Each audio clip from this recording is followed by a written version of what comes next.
The Animatron of Weyland. The city of Weyland never slept, though it never truly lived either. Its streets gleamed with a sterile perfection, polished every night by faceless machines that left no trace of dust or time. The lampposts glowed with unwavering consistency, their light calibrated to cast identical pools of illumination, evenly spaced, without variance. Windows flickered with the hum of life inside apartments, yet the glow never shifted, never dimmed, as though every home contained the same lamp lit at the same hour. The people of Weyland moved in this same rhythm. At 6 in the morning, doors opened in unison. At 6:05, shoes clicked against cobblestone in uniform cadence. Shopkeepers raised their shutters with mechanical precision, their arms rising and falling as though wounded by the same invisible spring. Even laughter, when it escaped the lips of passers-by, carried a rehearsed cadence, a sound rehearsed so many times it had lost the soul of surprise. Above it all loomed the software of unseen regulators. No wires to follow, no machines visible, yet the sense was inescapable. Something orchestrated the performance. Something ensured the symphony remained in key. Albert Pinder walked among them, but he did not belong. His steps lagged half a beat behind the rhythm, or sometimes darted ahead unpredictably. He turned his head when others did not, lingered at corners while the crowd surged forward. To the casual eye, he was nothing more than a distracted man, lost in thought. But to those with sharper perception, though there were few of them, he was discord, a note that would not blend into the score. Albert was not born outside the Animatron. He had been raised in it, fed its perfection since childhood, but unlike the others, he carried within him a stubborn itch, a resistance to the script.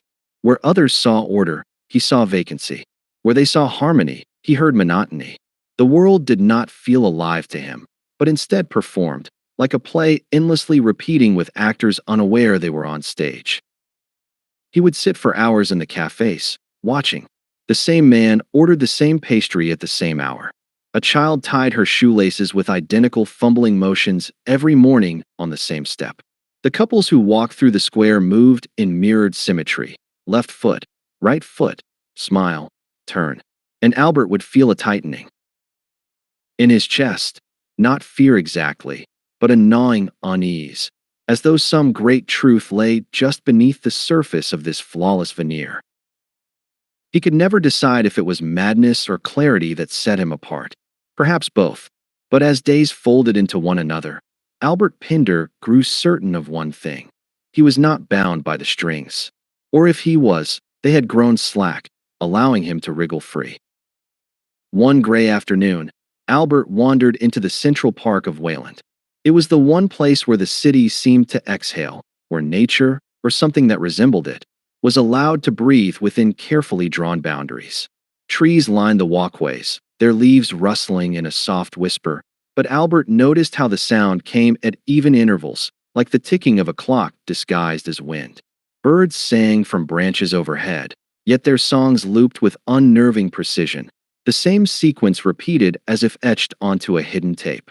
Even the squirrels darted in predictable arcs, their scampering more like pre-recorded choreography than instinct. Albert sat on a wrought iron bench near the fountain. The water jets rose and fell in perfect symmetry, each stream matching the next as though measured by rulers. Children played nearby, their laughter spilling out in unison, peals so synchronized it might have been a choir rehearsing joy. Mothers watched with painted smiles, each head tilting at the same angle when the little ones fell and rose again. And then Albert saw him. An old man sat beneath a linden tree, newspaper folded neatly on his lap. He was feeding the ducks with stale crumbs from a paper bag. At first glance, it was ordinary. But Albert, sharpened by years of watching, caught it. Every movement was rehearsed. The hand dipped into the bag, drew out the crumbs, scattered them across the pond in the same arc, the same measured toss. He would then lift the paper, flip the page, lower it again, glance at his watch, repeat. Not once did his eyes truly focus on the ducks. Not once did the paper crease differently in his hand. Albert leaned forward, studying the man. There was a vacancy in his gaze, not the weariness of age, but something deeper, hollower. It was as if the old man had been emptied out long ago, his body left behind to play its part on this endless stage. And as Albert's heart began to quicken, he realized it wasn't just the man. All around him, the performance unfolded with dreadful symmetry. A woman's laughter mirrored another's across the path. Two men rose from their benches at the exact same moment, brushing imaginary dust from their coats. Even the dogs, tails wagging, barked at intervals that aligned like beats in a metronome. Albert's skin prickled. The world, in its polished harmony, had always unsettled him, but here the truth revealed itself in its starkest form. This was not life. This was a theater. And they were not citizens, but actors, unaware of their stage, blind to their lines, moving by strings too fine to see. Albert clenched his coat tighter, though no chill passed the air. The cold he felt was deeper, a frost that reached his marrow. In that moment, the word formed in his mind, unbidden but undeniable. The Animatron. Not a machine of gears and wires, but one of routines, rehearsals, endless performance. A city wound tight like a clock, repeating itself into eternity.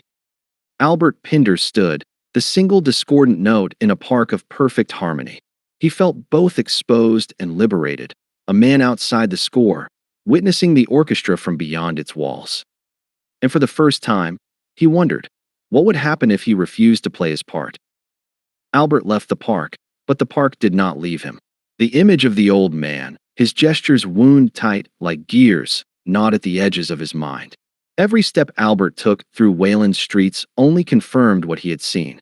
The shopkeepers smiled with the same mechanical politeness, word for word. Lovers strolled in perfect sync, as though they had studied their choreography in advance. Even the pigeons on the rooftops beat their wings in rhythm, as if the very air were an orchestra pit. Albert felt his chest tighten again, the sense that he was an intruder in a performance staged for someone else. He knew then that he could no longer stand idly by as the lone witness. He had to test the bounds of the play. So he began with something small. On his walk home, Albert approached a fruit stand where every day at precisely 4 o'clock, the vendor arranged apples in a perfect pyramid. The man's hands moved like clockwork: place, turn, polish, place. Today, Albert reached out and plucked one from the middle of the stack. The vendor froze. Not long, only a blink, but Albert saw it. A flicker in the man's expression, like a machine skipping a gear. Then, just as quickly, the smile returned, painted and steady, though a sheen of sweat glistened faintly on his brow. "Fine apples, sir," the man said, voice unwavering. But Albert heard it. A fraction of hesitation, a note sour in the harmony. Encouraged, Albert pressed further in the days that followed. He sat at a cafe table and deliberately knocked his glass of water to the floor. The waitress, who always arrived at the same time with the same greeting, faltered. Her routine shattered.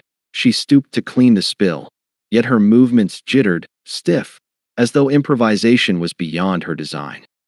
Albert began to wander at odd hours. When the city's rhythm dictated sleep, he walked, and what he saw chilled him more than daylight harmony ever had. Streets emptied in uncanny silence, yet a few figures still moved, citizens caught in loops. A man sweeping the same square of pavement endlessly. A woman pausing at the corner, turning her head left, then right, then left again, caught in an endless rehearsal with no audience. It was then Albert realized the truth ran deeper than he feared. The Animatron did not simply choreograph life, it consumed it. It hollowed men and women into shells, wound tight into patterns that could not be broken. Albert, standing in the shadows of an alley, clenched his fists. If he truly was unbound, he would prove it. He would not only resist the rhythm, he would break it. The next morning, when the city's bells rang and every door opened in unison, Albert did not move with the crowd. He stood still, a lone figure while the sea of Weyland flowed around him. Pedestrians brushed past, their expressions fixed, as though he were no more than a lamppost in their path. But Albert knew better. He saw the faintest tremor ripple through the order. The rhythm stumbled, a single discordant note echoing through the composition. And in that subtle shift, Albert felt it. The Animatron had noticed. At first, the disruptions were subtle. A glance held too long, a rhythm delayed by a fraction of a beat. Albert told himself he was imagining it, that his mind, now sharpened to patterns, was seeing ghosts where none existed. But the Animatron was not blind, and soon it made its awareness known. On the third morning of his rebellion, Albert walked against the flow. The citizens poured eastward toward the factories as they always did, their steps striking cobblestones in unison. Albert went west. At first, they did not react. Faces stayed forward, bodies brushed past him with mechanical indifference. But then, he felt it, an absence, a pause in the air. He turned, and saw hundreds of heads snap toward him at once. Eyes empty, unblinking, every gaze pinning him like insects beneath glass. The silence that followed was worse than sound. Albert's heart raced, but he forced himself to keep moving, and as suddenly as it had frozen, the world resumed. The rhythm repaired itself, the crowd flowing eastward once more. Yet Albert knew he had crossed a threshold. The Animatron had marked him. It grew bolder after that. Doors that should have opened did not, forcing Albert to linger awkwardly in the street. Voices skipped, like records catching on their grooves. A woman repeating the same greeting twice, word for word, her lips trembling between the phrases. A shopkeeper's smile locking too wide, held for too long, until Albert looked away. And at night, the dreams began. Albert would wake in his bed to find himself surrounded by faceless figures, their bodies stiff, their hands moving like marionettes tugged by invisible strings. They would lean over him, tilting their heads in perfect synchronization, whispering in a language that was not sound but static, the hiss of a broken channel. He would thrash awake, drenched in sweat, only to find his window open, curtains fluttering though no wind stirred. The line between waking and dream thinned until Albert could no longer be sure which world he walked in. Once, at the cafe, the waitress froze mid-step, a tray suspended in her hand. The entire room stilled, every patron halted mid-gesture. The hum of the city died. And then, in that silence, Albert heard it. A low mechanical thrum, pulsing not from the streets but from the air itself, as though the world's heartbeat had been revealed. Then, without warning, the rhythm resumed. Glasses clinked, patrons laughed, the tray settled onto his table. No one else seemed to notice the pause, as if time itself had hiccuped. Albert pressed his palms against the table, steadying himself. He had wanted proof that he was unbound, that he was discord in the great composition. Now he had it, but proof carried consequence. The Animatron had turned its gaze upon him. And in its vast, unseen eyes, Albert Pinder was not a man. He was an error. The city began to unravel around him, not in great collapses, but in hairline fractures, tiny splinters in the script that only Albert seemed able to see. On the tram, passengers' faces blurred, their features dissolving into smooth masks when he looked too closely. In the markets, voices stuttered, conversations looping back on themselves like broken recordings. Even the pigeons in the square misstepped, flapping their wings out of sequence, their rhythm shattering before correcting itself in a flutter of panic. Albert knew he should have been terrified, but instead he felt an odd exhilaration. For years he had lived in doubt, wondering if he was the madman or the only sane witness. Now the proof spilled around him. The Animatron was faltering. His dissonance was spreading. That night, he did not dream. Or perhaps he did, and the dream consumed the waking. Albert walked the streets long after curfew, when the city should have been silent. But Weyland was alive, humming with a deeper pulse. The lamps flickered not with light, but with awareness, eyes in disguise, blinking in unison. The pavement beneath his shoes vibrated faintly, as though beneath the stone a colossal engine stirred. And then he saw them. At the end of the boulevard, figures stood waiting. Dozens of them. Men, women, children, their faces blank, their eyes pale and glassy. They did not move, did not speak. They simply stood, perfectly aligned, bodies taut like puppets strung tight. Albert stopped, breath clouding in the still air. For a long moment, nothing shifted. Then, as if cued by an unseen conductor, Every figure tilted its head to the same angle. A soft creak filled the silence, like ropes pulling taut. Albert's knees weakened, but his defiance flared. If he was the Discord, he would not bow. He raised his voice, hoarse but steady. "I am not yours to script." The words echoed, swallowed by the stillness. For a heartbeat, nothing answered, and then the world itself replied. The lampposts flared, blinding white. The ground shuddered as a low mechanical roar rose from the depths, the sound of the Animatron breathing. The figures jerked forward in unison, strings made visible at last, threads of light stretching upward into the sky, vanishing into a darkness that was not night but curtain. Albert's heart pounded as realization struck. There was no sky above Weyland, only stage rigging, an endless vault of black where the puppeteers dwelled. And then the strings moved. The crowd lurched toward him, arms rigid, jaws opening and closing in hollow mimicry of speech.